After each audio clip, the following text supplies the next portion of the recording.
My Friend Flicka by Mary O'Hara. Chapter 9.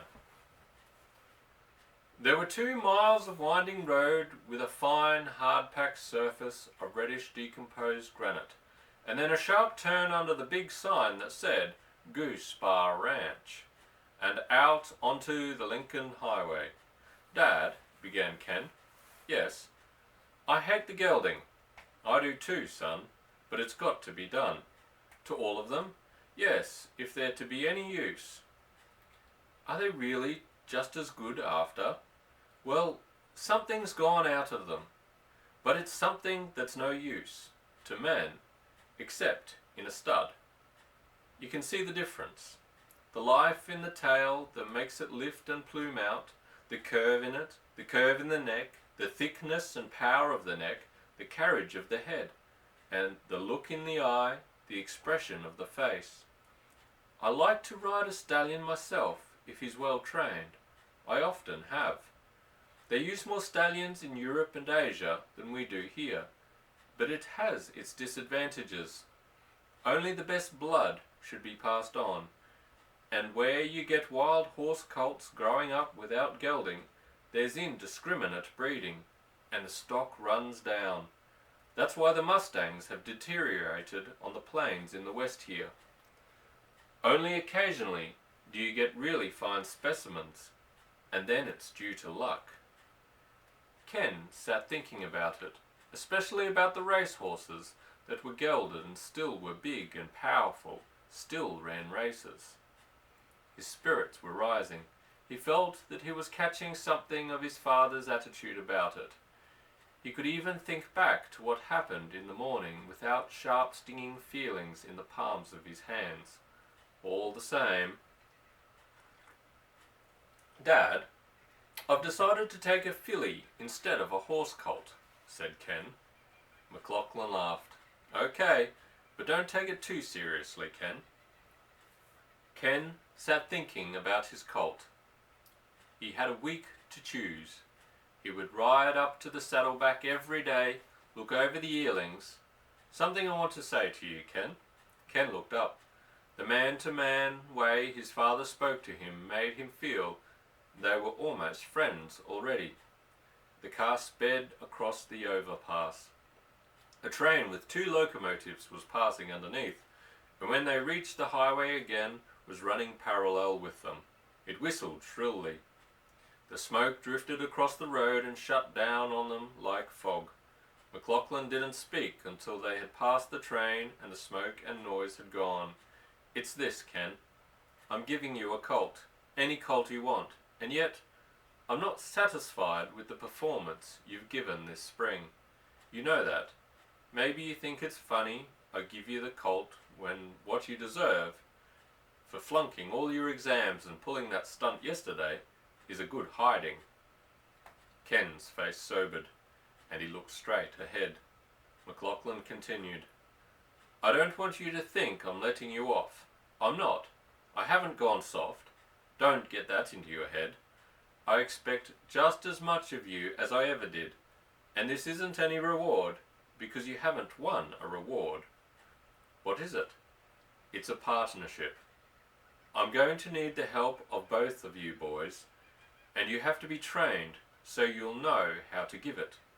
You're going to train the yearling. I'll give you a little help just with the first breaking, but you'll train her and she'll train you. I want you to make a good pony out of her. I want her to make a man out of you. Get me?" "Yes, sir."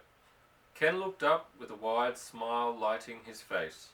"But that's not all," said his father. "You've got other duties. You can give some time to your colt, not all your time.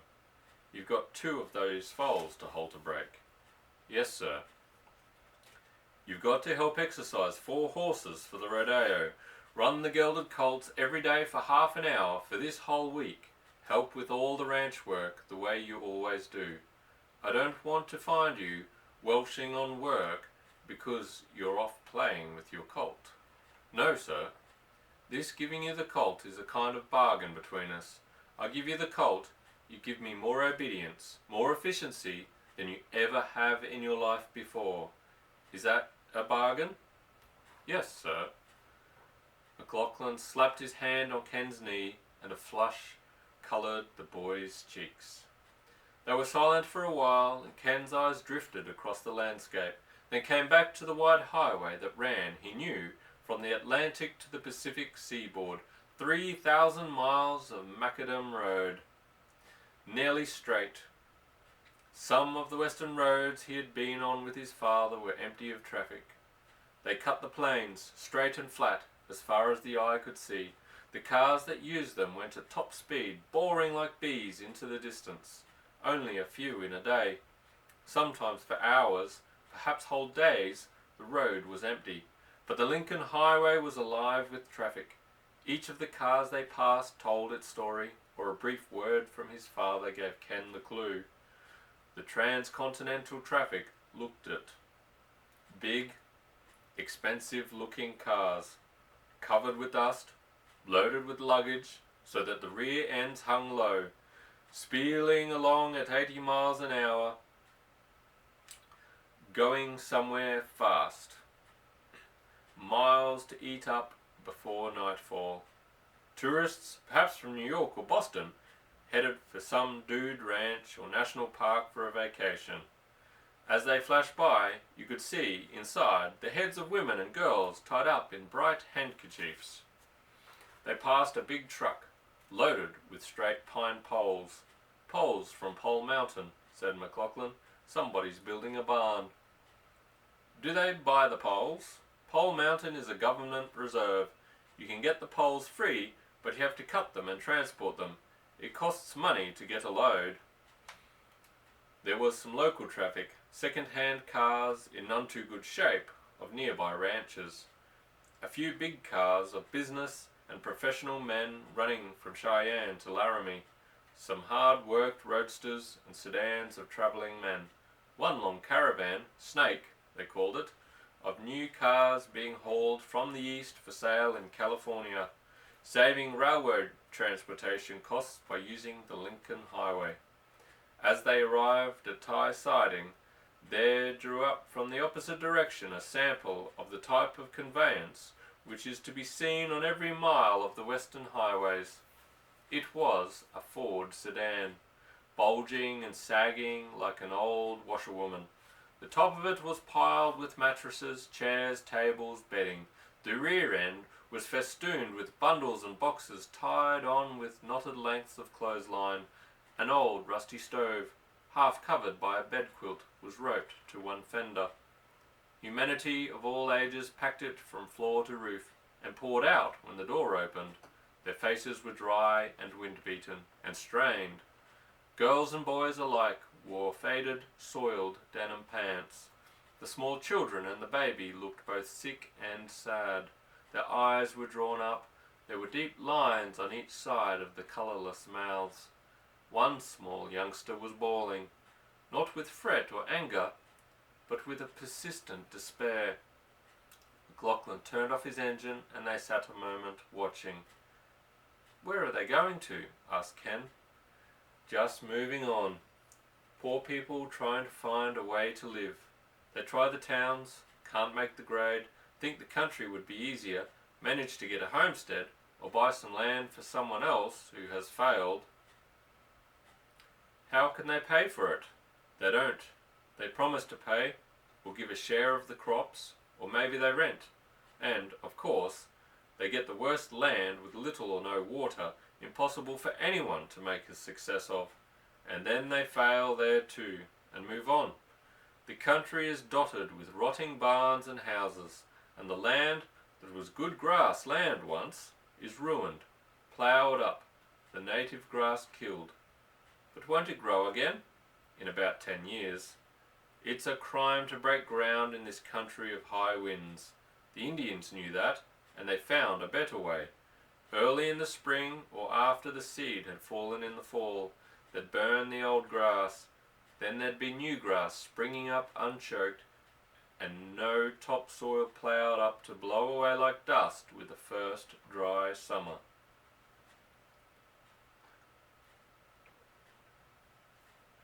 Mrs. Olson wife of the man who ran the combination post office and store, came hurrying out in her neat white pants and jacket. "Hello," she said cheerfully. She had a trim, close-cropped black head, a great deal of rogue on her cheeks and lips, and a quiet, efficient way of going about things. "I'll take 2 gallons," said the tall, oldish man who had climbed out of the sedan, and he stood over Mrs. Olsen as she put the hose into the tank and the petrol began to pour. Others of the family scattered around both sides of the store to the restrooms. Several of the children crossed the road to stand watching a pair of brown bears that were in a big cage of woven steel wire. Ken and his father got out of the car and went to the store, in which a number of men were making purchases or sitting about.